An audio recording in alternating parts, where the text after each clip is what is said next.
জি sir. আচ্ছা, এবার আসি ৭৪-এ। ৭৪ কি বলে? ৭৪ বলে হচ্ছে কি সরকারি দলিল।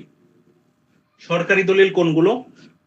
সরকারি দলিল হচ্ছে সেগুলো যেগুলো সরকারের কোনো নথিতে, সরকারের কোনো রেজিস্টারে, সরকারের কোনো বুক ভলিউমে এই জিনিসগুলোর উল্লেখ থাকে। যেগুলোর উল্লেখ থাকে না সেগুলো হচ্ছে কি বেসরকারি, যেগুলোর উল্লেখ থাকে সেগুলো হচ্ছে সরকারি। এই ব্যাপারগুলো নিয়ে কি কোনো কনফিউশন আছে যে পাবলিক ডকুমেন্ট আর প্রাইভেট ডকুমেন্ট নিয়ে? ৭৩ এবং ৭৪ এবং ৭৫ এই দুটো জিনিস নিয়ে বলে যে ওইখানে খুব টেকনিক্যাল একটা ওয়ার্ড ইউজ করা আছে যে প্রাইভেট ডকুমেন্টের বাইরে, পাবলিক ডকুমেন্টের বাইরে যা আছে সব হচ্ছে কি প্রাইভেট। আবার ঠিক সেম প্রাইভেট ডকুমেন্টের যা বাইরে যা আছে সব পাবলিক।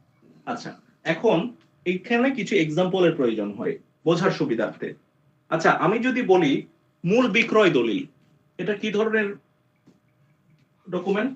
মূল বিক্রয় দলিল বেসরকারি দলিল স্যার, বেসরকারি দলিল। আচ্ছা, কারো কোনো কনফিউশন আছে এটা নিয়ে কেন বেসরকারি বলা হলো? না স্যার, ওটা জি তো স্যার, নিবন্ধন এটা হয় না। কেন হলো স্যার? এটা কারণ হচ্ছে মূল বিক্রয় দলিলের মালিককে, জিম্মাদারকে, কাস্টোডিয়ান ব্যক্তি স্যার, ব্যক্তি।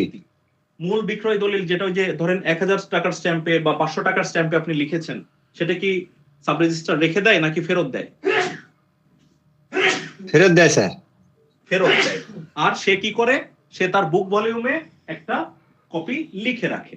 আচ্ছা, এই যে লিখে রাখলো তাহলে এটা সার্টিফাইড হয়ে গেল না? এই জি স্যার, লিখে রাখাতে সার্টিফাইড।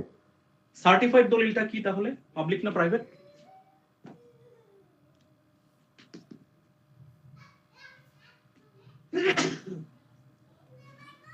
সার্টিফাইড কপিটা স্যার যখন ওই ব্যক্তি পাবে নিবে তখন তো স্যার প্রাইভেট ডকুমেন্ট হবে। সরকারি ওই যে আপনার সার্টিফাইড যে কপিটা সার্টিফাইড তো প্রাইভেট হলো যেটা সরকারি, যেটা সার্টিফাইড রেজিস্টার করা হলো তার কাস্টডিতেই থাক, কিন্তু সেটা কার কাস্টডি থেকে এসেছে?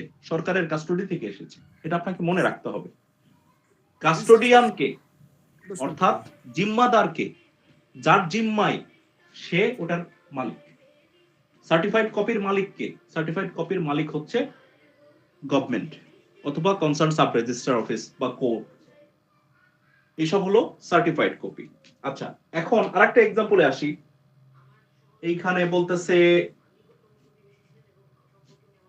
আচ্ছা আমরা আসি ওই যে মামলার আরজি এবং জবাব, এটা কি? সরকারি দলিল স্যার। সরকারি দলিল। আচ্ছা, আমরা কিছু প্রশ্ন করি। আচ্ছা, তারপরে হচ্ছে আরেকটা জিনিস, সেটা হচ্ছে এফিডেভিট। এফিডেভিট কি স্যার? হলফনামা এটা বেসরকারি দলিল হবে স্যার। এটা বেসরকারি দলিল স্যার, বেসরকারি। কারণ আমি নিজেই ওটা মানে টেস্টিফাই করছি এবং আমি ওটা নিজের জিম্মাতে রাখতেছি। কোর্ট শুধু কি করতেছে? সেটাকে সার্টিফাই করতেছে। ধরেন নোটারি পাবলিক কি শুধু করতেছে? সার্টিফাই করতেছে। ঠিক আছে, ফার্স্ট ক্লাস ম্যাজিস্ট্রেট অথবা নোটারি পাবলিক সেটাকে জাস্ট সার্টিফাই করতেছে, আর কিছু না। সে কিন্তু ওটার কোনো রেকর্ড রাখে না। রেকর্ড রাখে? হলফনামা তো রেকর্ড রাখে না স্যার, ওই সাথে সাথে দিয়ে দেয়। সাথে সাথেই দিয়ে দেয়। ওকে, তারপরে স্যার নোটারি পাবলিক তো রেকর্ড রাখে স্যার, এক কপি ফটোকপি নেয় তো স্যার। ফটোকপিটা তো রেকর্ড হলো না ভাইয়া। মানে আপনার এই যে যেরকম ওইটার একটা সার্টিফাই কপি আপনি বের করতে পারবেন, আমি সেটা বলতে চাচ্ছি। না স্যার, ওটা কপি হবে স্যার, ওটা ফটোকপি হবে। একটা হলফনামা ফটোকপি অ্যাটাচমেন্ট করে দিয়ে দেয় তো স্যার। যদি কোনো কারণে মূল কপি হারিয়ে যায়, তারা যদি ক্লেম করে পরবর্তীতে, ওখান থেকে ফটোকপি যে কপিটা রেখে দেয় সেই কপিটা পরে অ্যাটাচমেন্ট করে দিয়ে দেয়। কিন্তু জাবেদা কপি তো দিতে পারে না ভাইয়া। হ্যাঁ, তা দিতে পারে না। মানে কপি ঠিক আছে, কিন্তু আপনার ওই কোর্টের মতো জাবেদা নকল কি দিতে পারে? কোর্টের নথির মতো? না, তা পারে না। তা পারে না। কাজেই এই কারণেই আমার কথা হচ্ছে, যেহেতু এটা রেকর্ড, মানে রেকর্ড অর্থ ওইটা যে যেহেতু এটা রেকর্ড কোর্ট রাখে না, কাজেই এইটা পাবলিক ডকুমেন্ট হবে না, এটা প্রাইভেট ডকুমেন্ট হবে। ওকে, তাহলে আমরা কিন্তু কয়েকটা মূল জিনিস নিয়ে ইয়ে করেছি, সেরকম যেরকম হচ্ছে মূল দলিল এটা নিয়ে প্রশ্ন আসে, এফিডেভিট এটা নিয়ে প্রশ্ন আসে, এদের নেচার জানতে চাই যে এটা পাবলিক ডকুমেন্ট না প্রাইভেট ডকুমেন্ট। আচ্ছা, এখন আপনারা বলেন জন্ম এবং মৃত্যু সনদ, জন্ম এবং মৃত্যু সনদ এটা কি? প্রাইভেট। প্রাইভেট। আর যদি জন্ম এবং মৃত্যু সনদ রেজিস্টার হলো আপনার রেজিস্টারে লেখা পাবলিক। হয়, জি জি, রেজিস্টার হলো পাবলিক। রেজিস্টারটা পাবলিক। Good, very good. আপনারা স্যার, জন্ম মৃত্যু সনদ কি স্যার আনরেজিস্টার্ড হয় নাকি? জি, বুঝিনি ভাইয়া। বললাম জন্ম মৃত্যু সনদ কি আনরেজিস্টার্ড হয় নাকি? এটা তো সবসময় রেজিস্টারই হবে। না না, রেজিস্টার বলতে এটা হচ্ছে ওই বুক ভলিউমের কথা বলছি ভাইয়া, এটা কিন্তু কোনো মানে কপির কথা বলছি না। রেজিস্ট্রার, REGISTRAR, ঠিক আছে? এটা কিভাবে বুঝবো যে এটা এই জন্ম মৃত্যু, যে আমার অনেকে একটা সনদ দিল, আমার একটা কপি দিয়ে গেল, এখন ওটা আমি কিভাবে বুঝবো এটা রেজিস্টার না রেজিস্টার? ওর তো লেখা থাকে না, ভাই- বোঝার উপায় কি একটু যদি ভাই বলতেন। আমি আপনারে বলি, রেজিস্টার কখনো তো আপনাকে দিতে পারবে না। পারবে কি? ওই বইটা আপনাকে দিতে পারবে? আপনার যে ইউনিয়ন পরিষদে বা পৌরসভাতে বা উপজেলা অফিসে যে রেজিস্টারটা রাখা থাকে সেটা কি আপনাকে দিতে পারবে? স্যার, তা তো পারবে না স্যার, না, এটা তো স্যার ওখানে সংরক্ষণ কোনো করতে হবে। মামলার ক্ষেত্রে যদি কল করা হয় তখন হয়তো নিয়ে যেতে পারে, তাছাড়া আমাদের কাছে যেগুলো থাকে ওইটা তাহলে- আমাদের কাছে যেটা থাকে সেটা সব সময় প্রাইভেট ডকুমেন্ট। সেটা কেবলমাত্র কি জন্ম মৃত্যু সনদ। সনদ, সনদ এবং রেজিস্ট্রার দুইটা আলাদা জিনিস। সনদ হচ্ছে সিঙ্গেল একটা কপি, সেটা শুধুমাত্র আপনার সম্পর্কিত হবে। রেজিস্ট্রার, সেখানে শুধুমাত্র আপনার জিনিসগুলো থাকবে না, সেখানে সবার জিনিস থাকবে। এটা মনে রাখবেন। Okay. প্রাইভেট ডকুমেন্ট গুলো আমরা সাধারণত বুঝি সেটা যে নিজের জিম্মায় থাকে আর কি, জি, সেগুলো সাধারণত- আপনি জিম্মা কথাটা যদি খুব ভালোভাবে বোঝেন তাহলে পাবলিক এবং প্রাইভেট ডকুমেন্ট বোঝা আপনার জন্য সবচেয়ে ইজি। জি স্যার। আর যেটা সরকারের কাছে থাকে সেটা তো অবশ্যই হ্যাঁ, আপনার প্রাইভেট ডকুমেন্ট। যেমন আরজির যে মূল কপিটা, ওটা তো সরকারে আদালতে তো ওটা জমা দেওয়া হলো, তা অবশ্যই ওটা আদালতে জমা থাকে। আপনি কি নিতে পারেন? আপনি ওটা সার্টিফাই কপি নিতে পারেন, তাই না? এটা তো আপনার কাছে থাকলো, তখন তো ওটা প্রাইভেট হলো। ফটোকপিটা যদি হ্যাঁ, তখন ওটা প্রাইভেট। কিন্তু আপনাকে কার্টিজে যেটা আপনি দেন, কার্টিজে দেন না? স্যার, ওটা জি তো স্যার। কার্ডিসে মিসিং কার্ডে দিতে হয় স্যার। হ্যাঁ, কার্টিজে যে দেন, এই কার্টিজটা কোর্ট কি কার্টিজ ছাড়া নেয় নাকি কার্টিজটা নিয়ে নেয়? কার্টিজটা কিন্তু টোটালি নিয়ে নেয়। আপনি একটা কপি হয়তো রেখে দেন, তাই না? এবং সেখানে কোর্টের কোনো কিন্তু সই স্বাক্ষর থাকে না যে কোর্ট সিল মেরে দিবে যে হ্যাঁ তোমার মামলাটা নিলাম আমি, এরকম কিন্তু থাকে না। আপনাকে না একটা স্যার, থাকবে স্যার। একটা নাম্বার ফেলে দেয়, এই তো ওই মূল নথিতে একটা নাম্বার ফেলে দেয় যে এত বাই এত, এটা হচ্ছে তোমার মামলা নাম্বার, এখন তুমি সবকিছু ওটা দিয়ে করতে পারবা। তুমি সার্টিফাই কপি নিবা, তাহলে ওই রেফারেন্স দিয়ে দিতে হবে যে এত বাই এত মামলা, এই অমুক তারিখের যে অর্ডার শিট সেটা আমাকে দেন। তখন মুহুরিরা বা হচ্ছে নকলখানাতে এটা নকল হবে, আপনি ডিউ ফি দিয়ে সেটা নিয়ে আসবেন। ওকে, রায় ডিগ্রিটা কি স্যার? জি বুঝুন। রায় এবং ডিগ্রি স্যার। রায় এবং ডিক্রি, জি স্যার। রায় এবং ডিক্রি আপনি বলেন তো দেখি কি হবে, আপনি নিজেই বলেন, ওই জিম্মা কথাটা চিন্তা করে বলেন। সার্টিফাইড কপি চিন্তা করলেও তো হচ্ছে, রায় ডিগ্রি কি কেউ পায়? রায় ডিক্রি কি সরাসরি আপনি নিতে পারেন? না, কখনো পারবেন না। তাহলে তো অবশ্যই ওটা সরকারি দলিল হবে। হ্যাঁ, রায় ডিক্রি সবসময় সরকারি দলিল। আপনাকে এই কারণে রায় ডিক্রি কখনো সরাসরি চাওয়া যায় না। যেরকম আমরা যখন ডকুমেন্টস চাই, ধরেন যে একটা সম্পত্তিতে একটা মামলার রেফারেন্স দেওয়া আছে, আমরা সবসময় বলি কি ওই মামলার অত তারিখের বা ওই ডিক্রির জাবেদা নকল দেন। আমি কিন্তু কখনোই বলি না যে রায় ডিক্রি দেন, সেটা কিন্তু বলা উচিত না, কারণ সেটা আদৌ সম্ভব না। ওকে,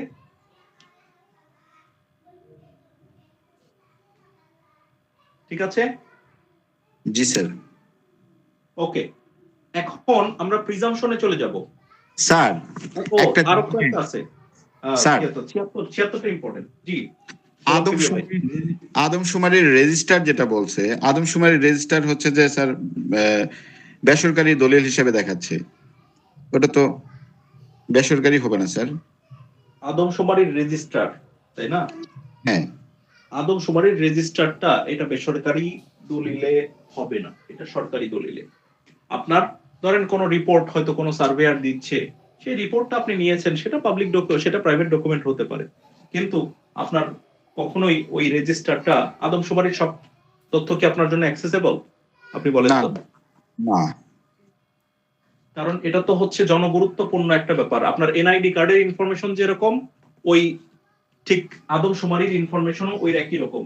এক বাড়িতে কয়জন মানুষ আছে, কয়জন পুরুষ, কয়জন নারী, আপনি এই বেসিক তথ্যটা নিতে পারেন, কিন্তু আপনি কি ওই রেজিস্টারটা দেখতে পারেন? বা রেজিস্টার দেখতেও পারেন, কিন্তু রেজিস্টারের একটা কপি কি আপনার কাছে থাকে? না, না থাকে না।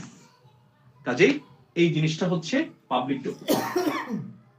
স্যার এনআইডি কার্ড তো সরকারের ওখানে সংরক্ষিত থাকে, সে কারণে তো এনআইডি কার্ডটা সরকারি দলিল হয়, কিন্তু যখন মানুষের কাছে ব্যক্তিগত থাকে তখন তো পাবলিক ডকুমেন্টস আবার হয়, তাই না স্যার? হ্যাঁ। আচ্ছা, এখন আমরা 76 দেখি একটু। প্রাইভেট পাবলিক নিয়ে আমাদের মোটামুটি আলোচনা ভালো হয়েছে, আমরা আশা করি সবাই বুঝতে পারছি। এবার একটু 76-এ যাই, প্লিজ পড়েন।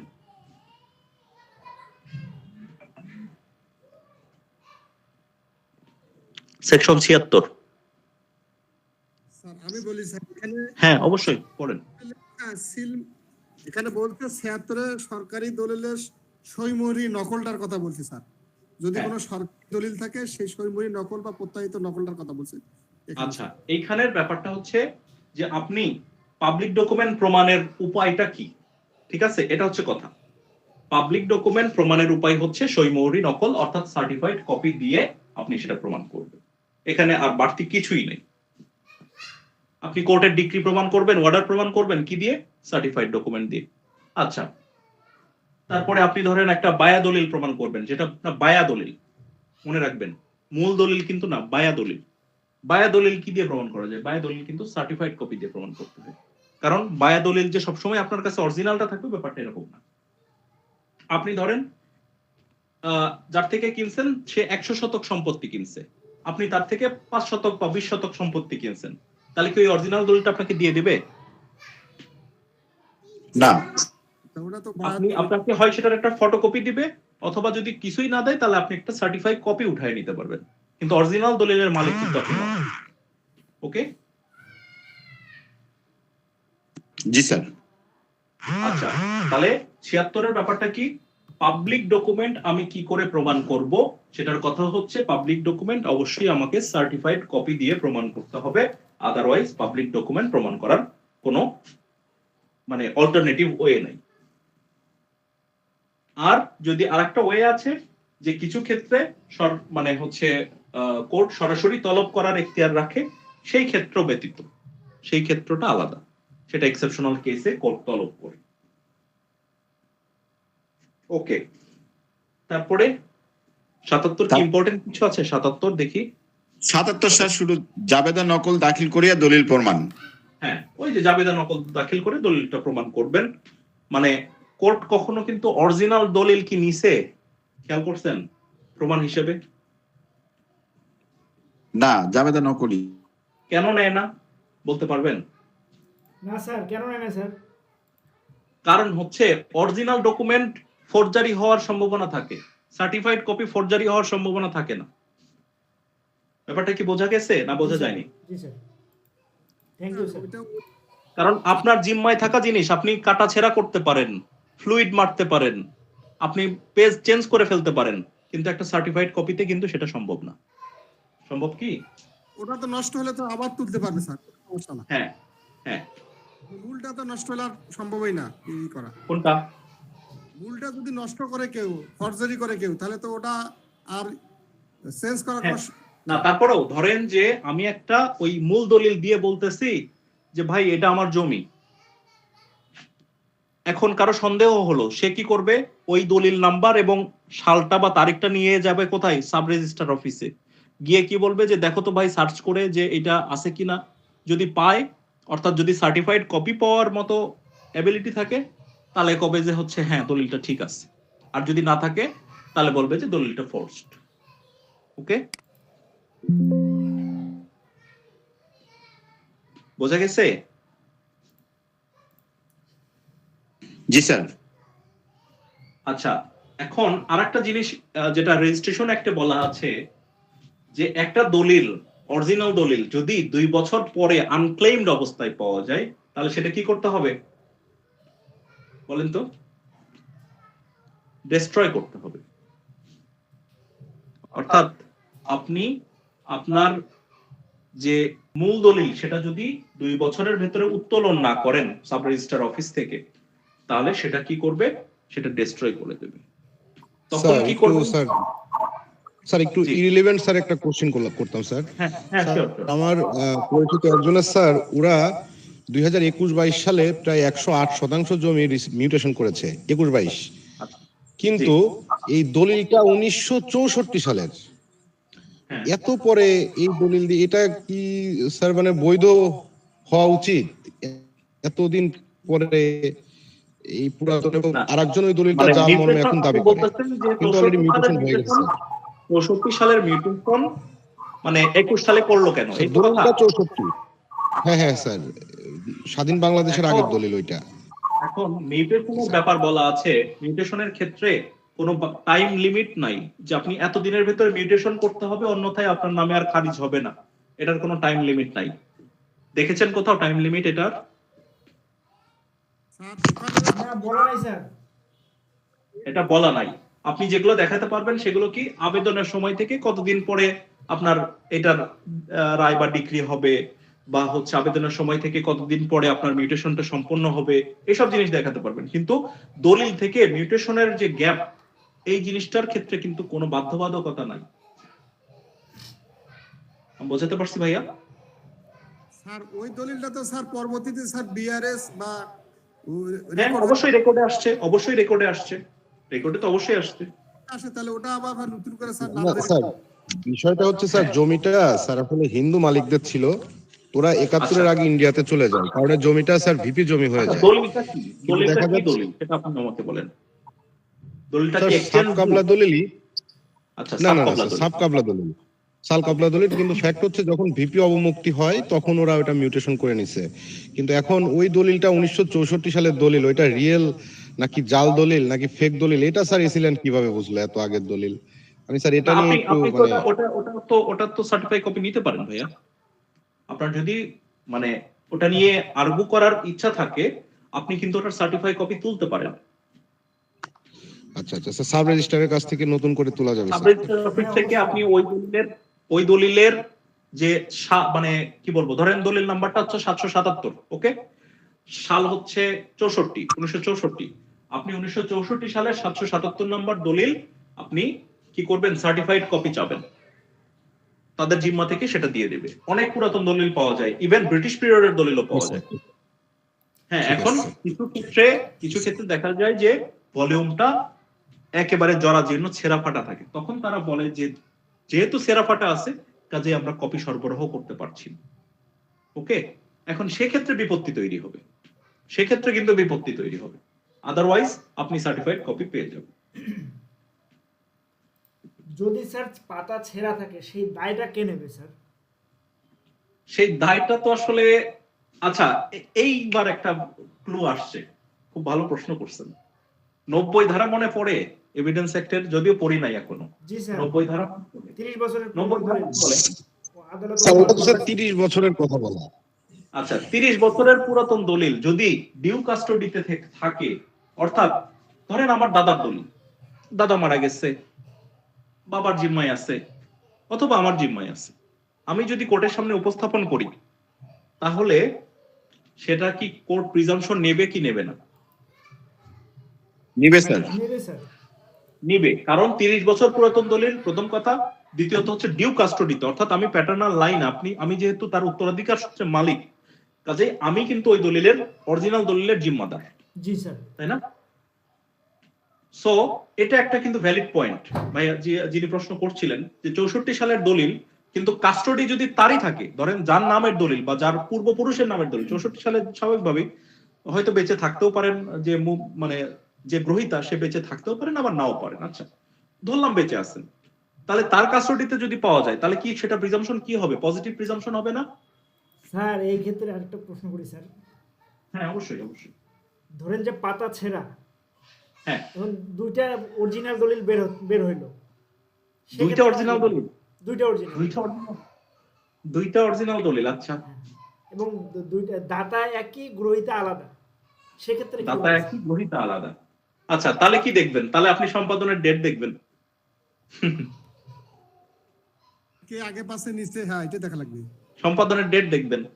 আচ্ছা, সম্পাদনের ডেটেও মিলল না, ধরেন যে একই ডেটে সম্পাদিত, তাহলে কি দেখবেন? তাহলে দেখবেন হচ্ছে আপনি ওই যে স্ট্যাম্পের উপরে যে ইয়ে থাকে না, একটা নাম্বার থাকে না স্ট্যাম্পের, যেটা আর কি ক্রমিক, জি স্যার। সেই ক্রমিকে যে আগায়া তার দলিল আগায়া। বুঝতে পারছেন? জি স্যার, বুঝতে পেরেছি। Thank you sir. স্যার ওখানে সিরিয়াল নাম্বার থাকে, সিরিয়াল নাম্বার, হ্যাঁ, সিরিয়াল সিরিয়াল নাম্বার থেকে দেখা যাচ্ছে তার দলিলটা আগে সম্পাদিত হয়েছে বলে ধরে নেওয়া হবে। স্যার এই 30 বছরটা ওই ডেট থেকে বিগত 30 বছর স্যার দলিলের ডেট থেকে? না, মানে আপনি তো বিগত দিয়ে তো বলতে পারবেন না, আপনি বলতে পারবেন যে প্রেজেন্ট ডেট থেকে 30 বছর হয়েছে কিনা, প্রেজেন্ট ডেট থেকে 30 বছর হয়েছে কিনা। ধরেন আজকে হচ্ছে 13 মে 2026, তাহলে আমরা ধরেন যে ওই ধরেন অ্যাপ্রক্সিমেটলি 94 সালের 13 মের আগের যে কোনো দলিলটা আমরা কি ধরবো? আমরা সেটা প্রিজাম্পশন, পজিটিভ প্রিজাম্পশন ধরবো, যদি সেটা ডিউ কাস্টোডিতে পাওয়া যায়, অর্থাৎ যার জিম্মায় থাকার কথা তার জিম্মায় যদি পাওয়া যায়, তাহলে সেটা বৈধ হিসেবে ধরা হবে। তখন প্রমাণের দায় কার হবে?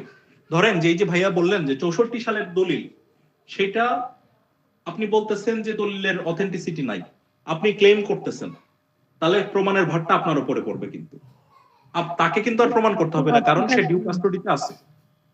ওকে, বোঝাতে পারছি? জি স্যার, বুঝলাম স্যার। জি স্যার। ওকে, একটু ইররিলেভেন্ট হলো, বাট আমার মনে হয় ওপেন ডিসকাশন হলো এবং অনেক কিছু জানা গেল, তাই না? জি স্যার, জি স্যার। জি স্যার। ওকে, তারপরে আসে কত? তারপরে স্যার 78 স্যার, 78 অন্যান্য সর্বসাধারণের দলিল প্রমাণ। এখানে অনেকগুলো দলিল কথা বলছে স্যার, যেমন সরকারের কোন এটা প্রয়োজন হয় না বেসিক্যালি, 77 নম্বর সেকশনটা বেসিক্যালি প্রয়োজন হয় না। তারপরে আমরা জাস্ট হেডিংটা দেখে নিই বা ভেতরে একটু কন্টেন্টটা দেখে নিই।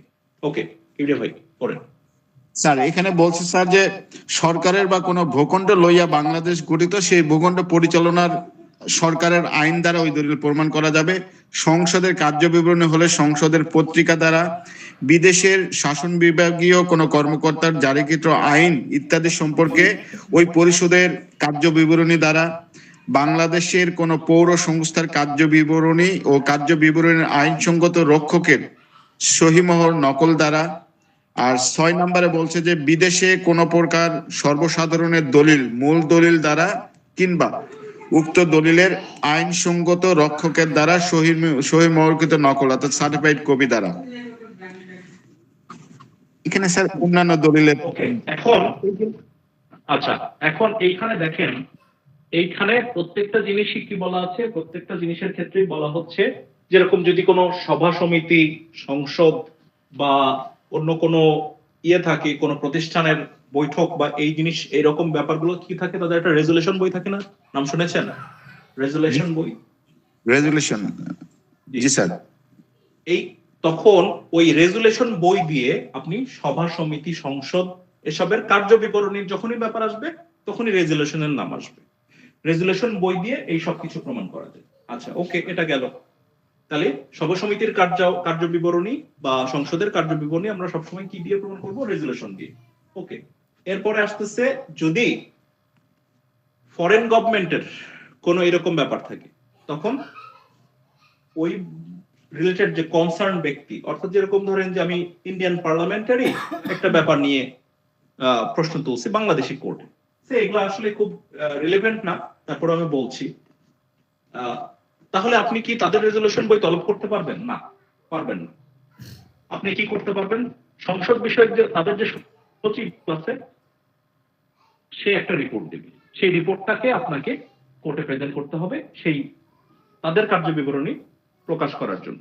ওকে, অর্থাৎ কাস্টোডিয়ান, যে ওই জিনিসটার কাস্টোডিয়ান। আবার ঠিক সেম যেরকম হচ্ছে ফরেন এফিডেভিট বা ফরেন পাওয়ার অফ অ্যাটর্নি, এই জিনিসগুলো কেমনে প্রমাণ করে? এই জিনিসগুলো ঠিক সেম ভাবে হয় মূলটা দিয়ে প্রমাণ করতে হবে, অথবা ওটার কাস্টোডিয়ান যারা, যেরকম ফরেন পাওয়ার অফ অ্যাটর্নির ক্ষেত্রে হচ্ছে আমাদের মিনিস্ট্রি অফ ফরেন অ্যাফেয়ার্স, তারা একটা সার্টিফাই কপি দেয়, আবার ফরেন কাউন্সিল তারা একটা সার্টিফাই কপি দেয়।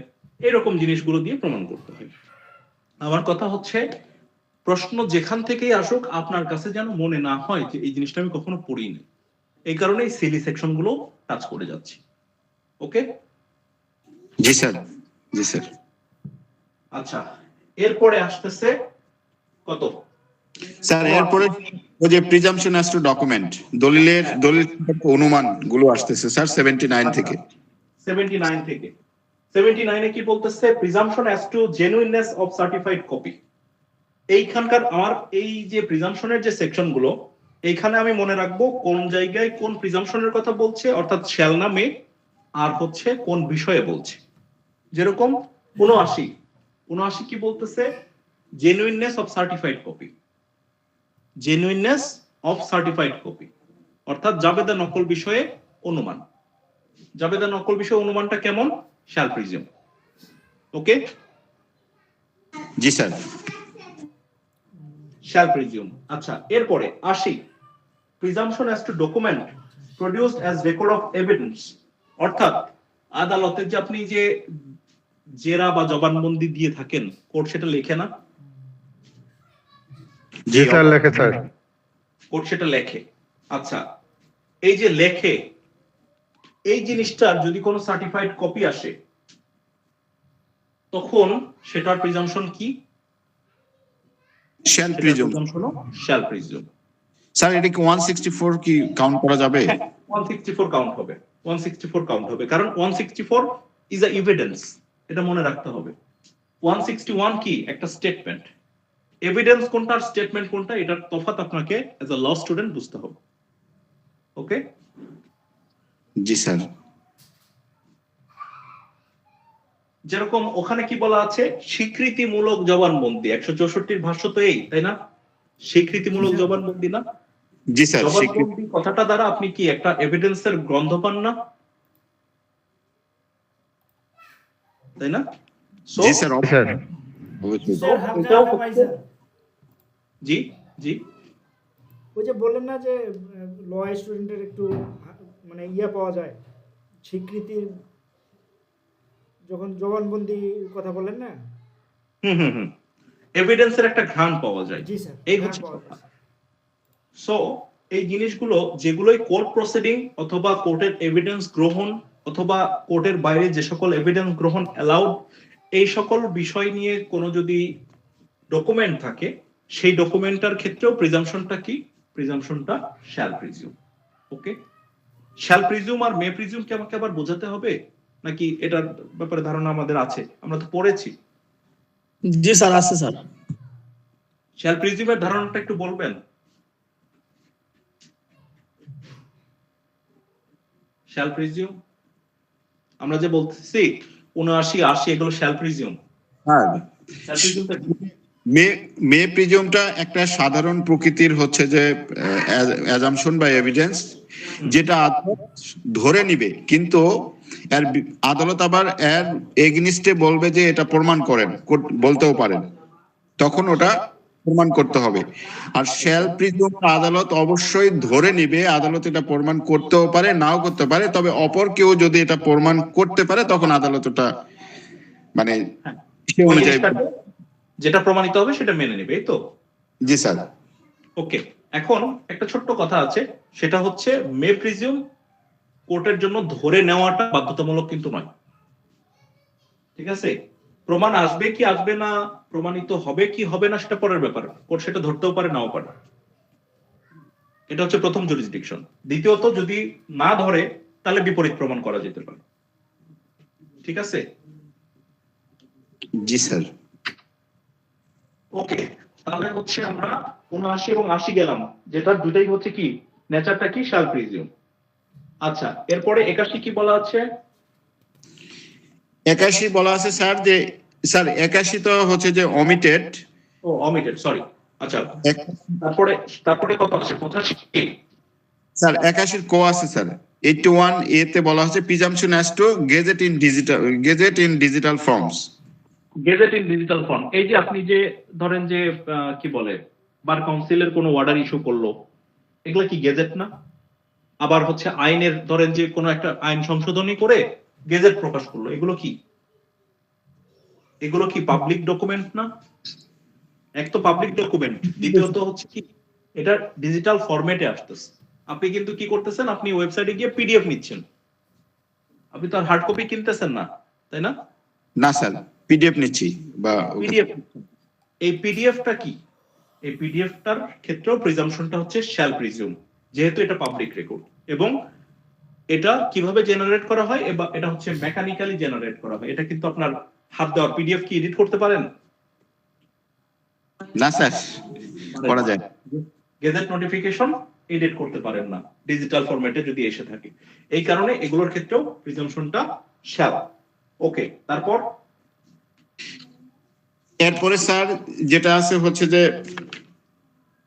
82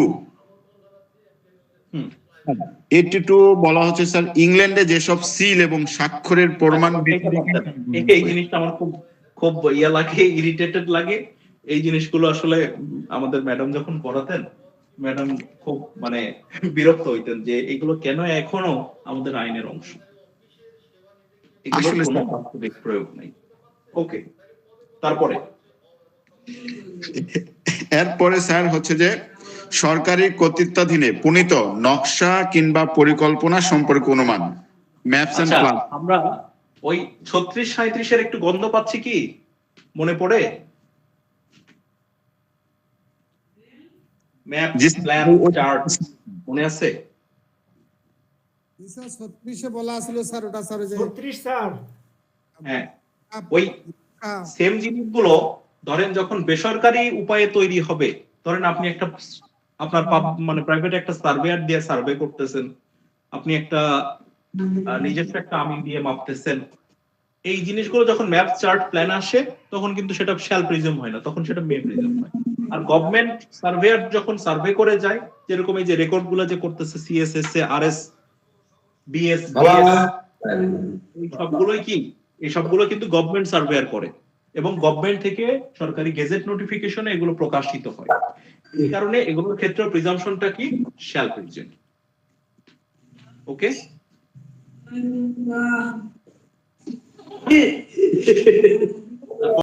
ওকে, তারপরে কলম কি ভাই, তারপরে কত আছে স্যার? তারপরে স্যার 84 এ আছে স্যার, যেটা হচ্ছে যে presumption as to collection of law and reports of sir direction, না ডিসিশন স্যার, ডিসিশন। এগুলো কি, এগুলোর ক্ষেত্রে কি বলা আছে, শ্যাল না মে? এগুলো স্যার শ্যাল। এগুলো যখন গভর্নমেন্ট, যেরকম সুপ্রিম কোর্টের আর্কাইভে যে সকল ল রিপোর্ট রাখা আছে, সেগুলো কি, সেগুলো এক তো পাবলিক রেকর্ড, দুই সেটা হচ্ছে আপনি কি করতেছেন, সেটা হচ্ছে আর্কাইভ থেকে নিচ্ছেন, অর্থাৎ ডিউ কাস্টডি থেকে নিচ্ছেন। এগুলোর অথেন্টিসিটি নিয়ে কোনো কোশ্চেন নেই। কিন্তু আপনি যদি বলেন ঢাকা ল রিপোর্ট, ডিএলআর, তাহলে সেটার ক্ষেত্রে কি প্রিজাম্পশনটা কি মানে কি বলে, শ্যাল হবে না মে হবে?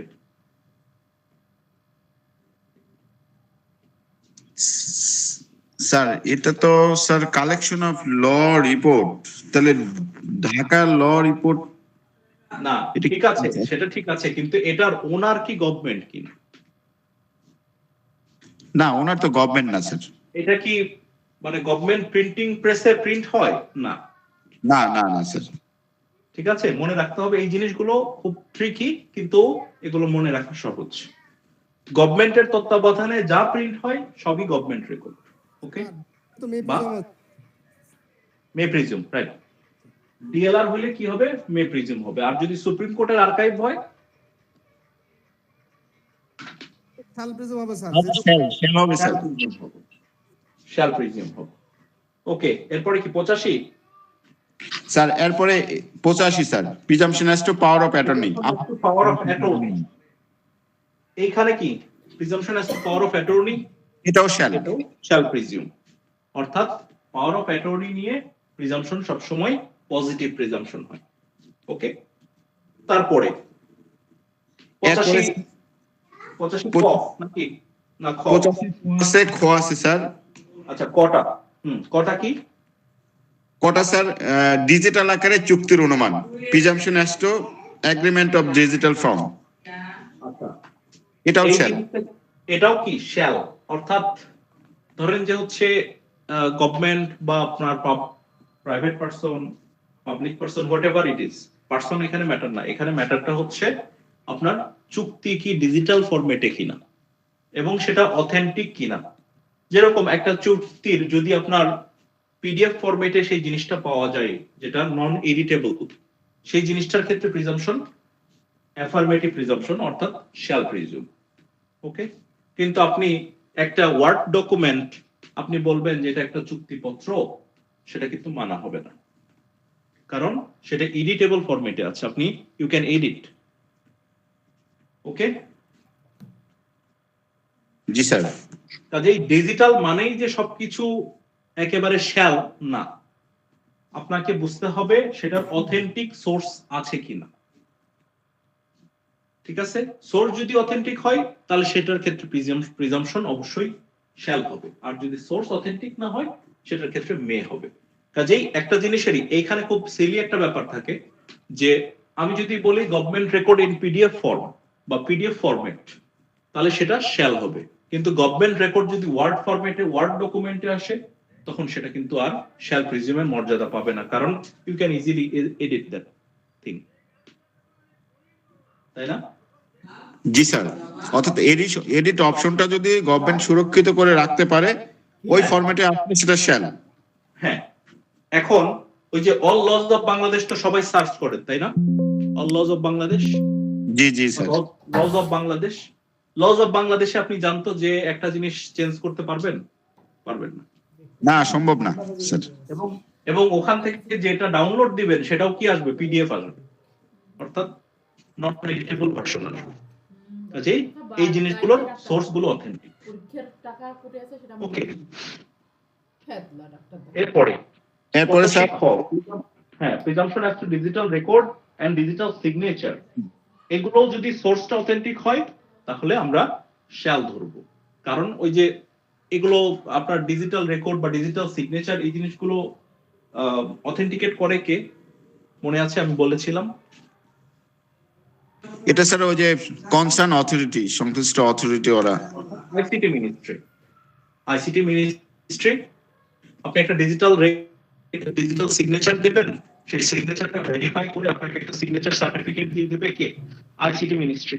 কাজেই এগুলোর সংরক্ষণ এবং এগুলোর অথেন্টিসিটি নির্ধারণের ব্যাপার যখনই গভর্নমেন্টের দায়ে পড়বে বা গভর্নমেন্টের ঘাড়ে আছে যেগুলো অথেন্টিক কিনা, এগুলো গভর্নমেন্টকেই দায় বয়ে বেড়াতে হবে, তখন এই জিনিসগুলো শ্যাল প্রিজুমের মর্যাদা পাবে। ঠিক 85 খ ঠিক সেই রকম, যে ডিজিটাল রেকর্ড এবং ডিজিটাল সিগনেচার এগুলো হচ্ছে শ্যাল প্রিজুমের মর্যাদা পাবে। এরপরে sir presumption as to digital signature certificate, এটাও শ্যাল। এটাও শ্যাল, কারণ এটাও ইস্যু করে কে? এটা হচ্ছে ইস্যু করে আইসিটি মিনিস্ট্রি বা তার অধীনে কোনো তত্ত্বাবধায়ক প্রতিষ্ঠান। ঠিক আছে, এই কারণে এটাও শ্যাল হবে। ওকে, তারপরে 87 কি বলতেছে? Presumption as to book, maps and charts. এইখানে দেখেন, এইখানে গভর্নমেন্ট কথাটা লেখা আছে কিনা খেয়াল করে দেখেন।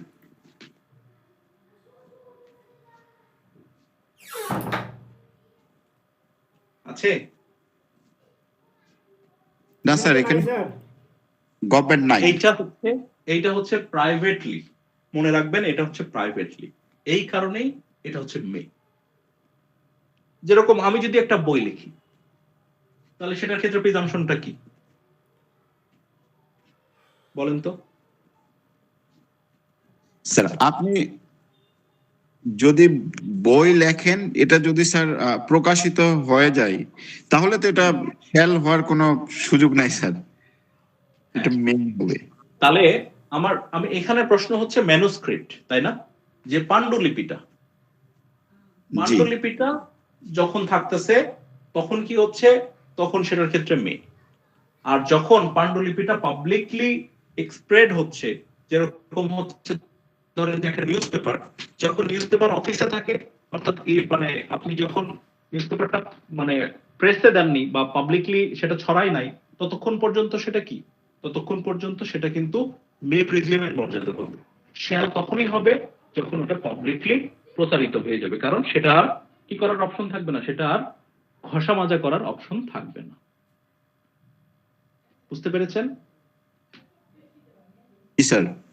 তাহলে স্যার জাতীয় স্যার হবে। তাহলে বুকস, ম্যাপস এন্ড চার্টস এটা যখন প্রাইভেট মানে প্রাইভেটলি কালেকশনে থাকবে, তখন সেটাকে আমরা কি বলবো? তখন সেখানে আমরা প্রিজাম্পশন নিব মে। ওকে? জি স্যার। তারপরে sir presumption as two telegraphic message, এটা আবার মে প্রিজম। এটার প্রয়োজন নাই, এটা বাদ দেন, এটা বাদ দেন। তারপরে স্যার 88 এর 1, এটা হচ্ছে যে ডিজিটাল কমিউনিকেশন সম্পর্ক। Digital communication. এখন এই যে ধরেন যে আমি হোয়াটসঅ্যাপে একটা মেসেজ দিয়েছি, এটার কি অথেন্টিক কোনো সোর্স আছে যে আমি দিয়েছি? ডিজিটাল আমার আইডি হ্যাক করতে পারে না, হ্যাক হয়ে কেউ মেসেজ দিতে পারে না? জি জি স্যার, খুবই পসিবল এটা। আবার ধরেন যে হচ্ছে আমার সাথে আমার বন্ধু আছে, সে দুষ্টামি করে আমার ফোনটা নিয়ে আনলক করে একটা উল্টাপাল্টা মেসেজ দিয়ে দিল, হতে পারে না? পারে। এই কারণে এখানকার প্রিজাম্পশন দেখবেন মে। যেখানেই দেখতেছেন যে একটু ব্যত্যয় ঘটার সুযোগ আছে, সেখানেই মে। একটু খেয়াল করে দেখেন, জিনিসগুলো শুধুমাত্র পড়বেন না, চোখ কান খোলা রাখবেন। জ্ঞান শুধু বই পড়ে হয় না, জ্ঞান শুধু লেকচার শুনে হয় না, জ্ঞান আসলে আহরিত হয় অটোমেটিক্যালি। আপনি যদি চোখ কান খোলা রাখেন, আপনার জ্ঞানী হতে সময় লাগবে, কিন্তু আপনি যদি চোখ কান বন্ধ করে শুধু বই পড়েন, আপনি কখনোই জ্ঞানী হতে পারবেন না। ওকে, আচ্ছা। এরপরে স্যার ওটা শেষ স্যার। 89টা হচ্ছে দাখিল করা হয় নাই এরূপ দলিলের যথাযথ সম্পাদন ইত্যাদি সম্পর্কে অনুমান। এটাও মে প্রিজম, মানে দাখিল করা হয় না এটা স্যার, যেটা দাখিল করার জন্য আদালত নির্দেশ দিয়েছে সেটা দাখিল করে নাই। জি, আরেকবার একটু আমার একটু নেটের প্রবলেম হয়েছিল, প্লিজ আরেকবার। দাখিল করা হয় নাই এরূপ দলিলের যথাযথ সম্পাদন ইত্যাদি সম্পর্কে অনুমান। এখানে বলছে যে আদালত যে দলিল তলব করিয়াছে তাহা দাখিল করিবার নোটিশ দেয়া সত্ত্বেও দাখিল করা হয় নাই, এরূপ দলিল সম্পর্কে যে অনুমান করবে সেটা হবে মে। আচ্ছা না স্যার, এটা শ্যাল স্যার, এটা শ্যাল প্রিজম। এটা কত পড়তেছেন? 90? এটা 89 স্যার। আচ্ছা, আরেকবার একটু পড়েন দয়া করে। এটা স্যার যে দলিল দাখিল করা হয় নাই এরূপ দলিলের যথাযথ সম্পাদন ইত্যাদি সম্পর্কে অনুমান। Presumption has to execution etcetera of document not produce, এটা শ্যাল প্রিজম। না, এটার ভেতরের অংশটুকু পড়েন কিবরিয়া ভাই, এখানে একটা টুইস্ট আছে স্যার। ভিতরের অংশ হচ্ছে আদালত যে দলিল তলব করিয়াছে এবং তাহা দাখিল করিবার নোটিশ দেয়া সত্ত্বেও দাখিল করা হয় নাই, এইরূপ প্রত্যেক দলিল আইনের বিধান অনুযায়ী সহিময়কৃত স্ট্যাম্পযুক্ত ও সম্পাদিত হইয়াছে বলিয়া আদালত অনুমান করিবেন। আচ্ছা, ধরেন যে আমি একটা দলিল আপনার এগেইনস্টে প্রমাণ করতে চাচ্ছি যে আমি তার কাছে বিক্রয় করেছি বা সে আমার কাছে বিক্রয় করেছে। এখন যে গ্রহীতা, তার কাছে দলিলটা থাকা উচিত, তাই না? স্বাভাবিক। জি হ্যাঁ, স্বাভাবিক। এখন আপনাকে নোটিশ দিল যে ভাই তুমি দলিলটা আনো, যেহেতু দলিলটা নিয়ে কোশ্চেন উঠতেছে, অরিজিনাল কপিটা আনো তো দেখি। কোর্ট বলল, এখন আপনি সেটা আনলেন না, এখন এইখানের একটা টুইস্ট হচ্ছে, কোর্ট ধরে নেবে যে যদি আপনি আনতেন তাহলে সেটা আপনার এগেইনস্টে যেত। এটা 114 ভেতরে আবার পাবেন। তবে এখানে একটুকু মনে রাখলেই হবে যে যদি কোনো দলিল তলব করা হয় এবং তলবের প্রত্যুত্তরে যদি দলিলটা হাজির না করা হয়, তাহলে দলিলটার অস্তিত্ব সম্পর্কে কোর্ট প্রিজাম্পশন নিবে যে হ্যাঁ এটা আছে, কিন্তু আনতেছে না। ঠিক আছে? এবং প্রিজাম্পশনটা কি ধরনের presumption? Shall presume sir, shall. অর্থাৎ আপনাকে আদেশ দেওয়া সত্ত্বেও আপনি প্রতিপালন করেন নাই, এই কারণে আপনার এগেনস্টে এটা মানে শ্যাল প্রিজিউম ধরে নেবে যে যেহেতু দলিলটা আপনি বলা সত্ত্বেও আপনি আনতেছেন না, কাজেই এই জিনিসটার অস্তিত্ব অবশ্যই আছে। স্যার এখানে যদি স্যার দলিলটা না থাকে স্যার, দলিলটা না থাকলে তো আপনার নোটিশই দিবে না কোর্টের কাছে। যদি মনে না হয় যে আপনার কাছে দলিল থাকতে পারে, তাহলে তো কোর্ট নোটিশই ইস্যু করবে না আপনাকে। আচ্ছা স্যার, আমি তার বিপরীতটা মনে করছিলাম তো স্যার, যদি না থাকে না, তাহলে তো এখন ধরেন যে দলিলটা আপনি কি করতেছেন, দলিলটা দাতা তার নিজের ইয়াতে রেখে দিছে। এখন এইখানে যদি বিবাদী বা দলিল গ্রহীতা যদি কোশ্চিন করে যে দলিলটা তার জিম্মাতে আছে, তাকে আনতে বলা হোক, কোর্ট সেটা ধরেন যে এই দাতাটা আনলো না, তাহলে কি ধরে নেবে? যেহেতু গ্রহীতা প্রশ্ন করতেছে দলিলটা সম্পাদিত হয়েছে এবং দাতার জিম্মায় আছে, তাহলে কোর্ট তাকে নোটিশ করবে। নোটিশ করা সত্ত্বেও যদি সে না আসে, না মানে দলিলটা হাজির না করে অথবা অপোজ না করে যে দলিলটা আসলে তার জিম্মায় আছে বা দলিলটা আসলে সম্পাদনই হয় নাই, এইরকম যদি কোনো ক্লেম না করে বা সেটা প্রমাণ না করতে পারে, তাহলে ধরে নেওয়া হবে দলিলটার এক্সিস্টেন্স আছে। ওকে? জি, রাইট। আচ্ছা, এরপরে 90, আমরা এটা দিয়ে আজকের ক্লাসটা শেষ করব। 90 কি বলছে? 90 স্যার 30 বছরের দলিল, পুরাতন দলিল সম্পর্কে অনুমান। 30 বছরের পুরাতন দলিল সম্পর্কে অনুমান। হ্যাঁ, পড়েন একটু। এটা বলছে স্যার, যখন কোনো একটি দলিল 30 বছরের পুরাতন বলিয়া গণ্য হয় বা প্রমাণ করা হয় এবং তা সংশ্লিষ্ট মামলার যে পক্ষের হেফাজতে থাকা সঙ্গত বলে আদালত মনে করেন, সেই পক্ষের হেফাজত হইতে উহা আদালতে উপস্থিত করা হয়, তখন আদালত অনুমান করিতে পারেন যে সেই দলিল, স্বাক্ষর ও অন্যান্য সমস্ত অংশ যে লোকের হস্তান্তর বলিয়া অনুমিত হয়, সেই লোকেরই হস্তাক্ষর, এবং সেই ক্ষেত্রে দলিলটি সম্পাদন সহিমোহরকরণের বিষয় বিবেচ্য। সেই ক্ষেত্রে আদালত অনুমান করতে পারেন যে যে লোকের দ্বারা উহা সম্পাদিত ও সহিমোহরকৃত হইয়া বলে